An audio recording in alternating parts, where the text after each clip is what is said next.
महिला आरक्षण कानून, एक ऐसा कानून जो पास तो हो गया लेकिन लागू होने का इंतजार कर रहा है। तो देखिए, 2023 में भारत ने एक ऐतिहासिक कानून पास किया। इसमें संसद की 1/3 सीटें महिलाओं के लिए रिजर्व करने की बात थी। तो फिर सवाल ये उठता है कि ये अब तक लागू क्यों नहीं हुआ? इसी पहेली को आज हम समझने की कोशिश करेंगे। जी हाँ, 1/3।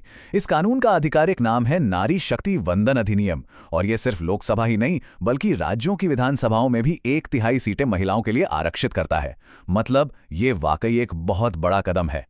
और जब ये कानून पास हुआ तो इसे जेंडर इक्वालिटी की दिशा में एक बहुत बड़ी जीत माना गया। पूरे देश में, दुनिया के सबसे बड़े लोकतंत्र में इसका जोर शोर से जश्न भी मनाया गया। लगा कि भारतीय राजनीति में शायद एक नए दौर की शुरुआत हो रही है। पर कहानी में एक बहुत बड़ा पेच है। ये कानून कागज पर तो आ गया, पर असल में लागू नहीं हो पाया है। और इसकी वजह है इस कानून के साथ जुड़ी एक बहुत बड़ी शर्त। तो ये कानून लागू होगा कैसे? यहीं पर असली चुनौती है। कानून में लिखा है कि आरक्षण को जमीन पर उतारने से पहले 3 बड़े काम करने होंगे। पहला, एक नई राष्ट्रीय जनगणना मतलब सेंसस। दूसरा, उस जनगणना के नतीजों के आधार पर देश के सभी चुनावी क्षेत्रों की सीमाएं फिर से तय करनी होंगी, जिसे परिसीमन या डिलिमिटेशन कहते हैं। और फिर कहीं जाकर तीसरे स्टेप में महिला आरक्षण लागू हो पाएगा। अच्छा, तो ये परिसीमन आखिर है क्या? देखिए, आसान भाषा में इसका मतलब है देश के चुनावी नक्शे को फिर से बनाना। ऐसा इसलिए किया जाता है ताकि हर चुनाव क्षेत्र में आबादी लगभग बराबर हो और हर सांसद बराबर संख्या में लोगों का प्रतिनिधित्व करे। सुनने में तकनीकी लगता है, पर यह बहुत बहुत जरूरी प्रक्रिया है। अब सवाल ये है कि इस सब में वक्त कितना लगेगा। अंदाजा ये है कि जनगणना की प्रक्रिया 2026 में शुरू होगी और 2027 तक चलेगी। उसके बाद परिसीमन का काम शुरू होगा, जिसमें कई साल लग सकते हैं। मतलब महिला आरक्षण लागू होने का जो सबसे पहला मुमकिन साल नजर आता है वो है 2034। सोचिए, 1 दशक से भी ज्यादा का इंतजार। और इसी लंबी देरी को लेकर हाल ही में राजनीति में एक बड़ा टकराव भी देखने को मिला। सरकार ने इस प्रक्रिया को तेज करने की कोशिश की, लेकिन वो कामयाब नहीं हो सकी। हुआ ये कि अप्रैल 2026 में सरकार एक संशोधन विधेयक लेकर आई। मकसद था कि किसी तरह 2029 तक ये कोटा लागू कर दिया जाए, लेकिन वो बिल लोकसभा में पास नहीं हो पाया। आपको बता दें कि पिछले 12 सालों में ये पहली बार हुआ था कि कोई सरकारी विधेयक लोकसभा में हार गया हो, जिससे आप इसके राजनीतिक महत्व का अंदाजा लगा सकते हैं। तो आखिर असहमति किस बात पर थी?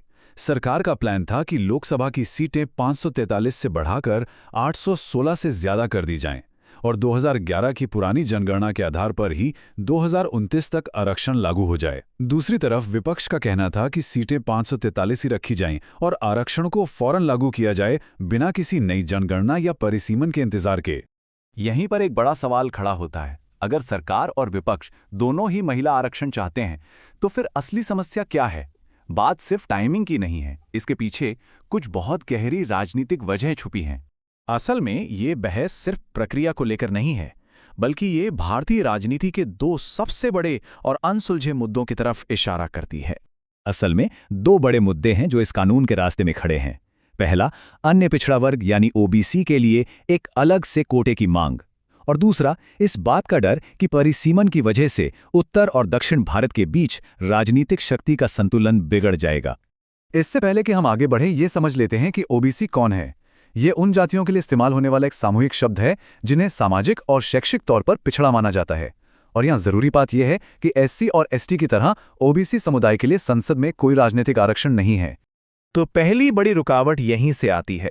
कई विपक्षी दलों का कहना है कि 33% महिला आरक्षण के अंदर ओबीसी महिलाओं के लिए भी एक कोटा विदिन कोटा होना चाहिए। उनकी दलील ये है कि अगर ऐसा नहीं हुआ तो इस आरक्षण का फायदा मुख्य रूप से सवर्ण या उच्च जाति की महिलाओं को ही मिलेगा। और दूसरी बड़ी बाधा है उत्तर और दक्षिण के बीच का संतुलन। देखिए, अगर नई जनगणना के आधार पर सीटों का बंटवारा होता है तो उत्तरी राज्यों को ज्यादा सीटें मिलेंगी, क्योंकि पिछले कुछ दशकों में वहां की आबादी तेजी से बढ़ी है।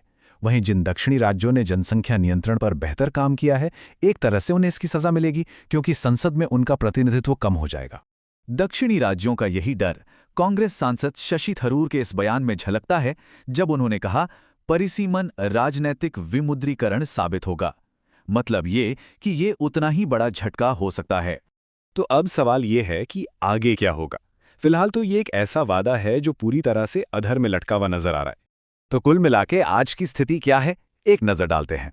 महिला कोटा कानून 2023 में पास हो चुका है। इसका लागू होना रुका हुआ है और भविष्य की जनगणना और परिसीमन से जुड़ा है। इसकी मुख्य बाधाएं हैं ओबीसी कोटा और उत्तर दक्षिण प्रतिनिधित्व का सवाल।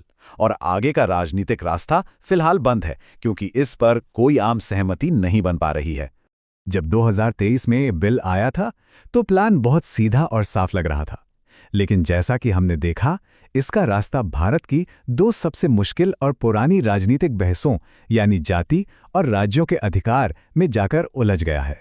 तो आज की हकीकत ये है कि ये कानून तरक्की के एक शक्तिशाली सिंबल के तौर पर तो मौजूद है, लेकिन इसे असलियत बनाने का रास्ता उन बुनियादी सवालों पर आकर रुक गया है जिनका जवाब भारत को अभी भी ढूंढना बाकी है।